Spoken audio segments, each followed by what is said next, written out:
Now, presenting this award is NatWest's colleague, experience and proposition consultant, and that's a mouthful with these teeth, Karen Flynn McFarlane. Our winner tonight is many things. An actor, an activist, a former MEP, a founding member of Stonewall and a member of the House of Lords. Back in 1985, this person secured their LGBT icon status by being one half of the first ever gay kiss in a primetime British soap. This groundbreaking moment led our winner to a long career in LGBT political activism. From co-founding Stonewall to being the first openly gay MEP, our winner was also appointed the Labour Party's Special Envoy on LGBT issues worldwide and was made a life peer. There is no one more deserving of an award celebrating a lifetime fighting for LGBT equality. This year's NatWest Lifetime Achievement Award goes to the legendary Lord Michael Cashman.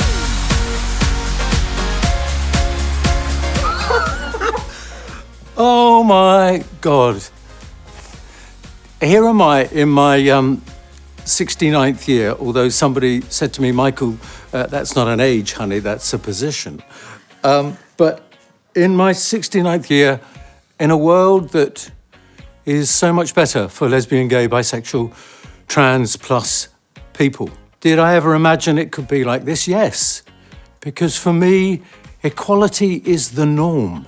Those who argue for and promote inequality, to me, are perverse. During most of my life, I've lived in the face of discrimination.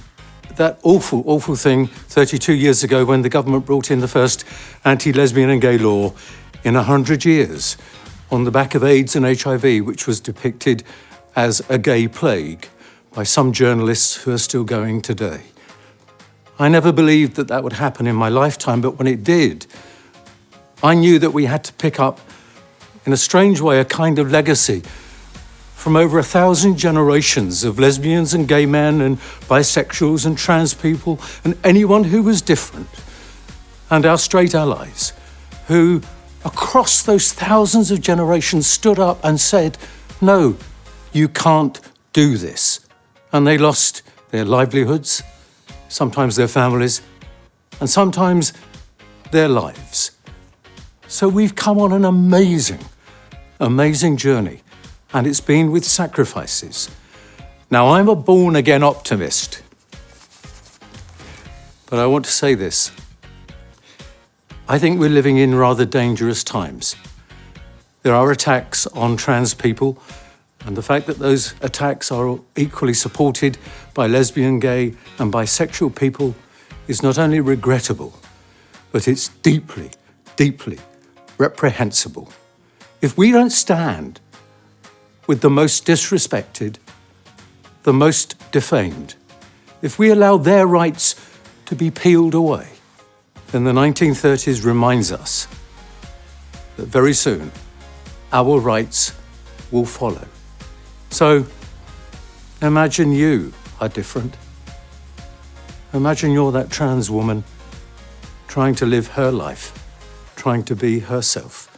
That trans teenager, that lesbian, gay or bisexual person on the edge of a community. And not the fear they face. It's not homophobia, it's homo-hatred. Let's call these out, they're hate crimes. Imagine living with that misrepresentation, that defamation, that hatred, and what it does to you. And if you wouldn't want it to be right for you, then how dare we allow it to happen to others? I never thought this far down the road, still battling for equality, that I would see the BBC issue guidelines to news and current affairs staff about attending such marches as Pride or Black Lives Matter, or that there'd be a fight around relationship and sex education so that it is truly inclusive. These are powerful reminders. Let's be on our guard. Let's celebrate. Let's recognise what all those thousands of generations have done. But a lifetime achievement, well, those of you who know me know my mantra is, we achieve together, only together. So this is yours.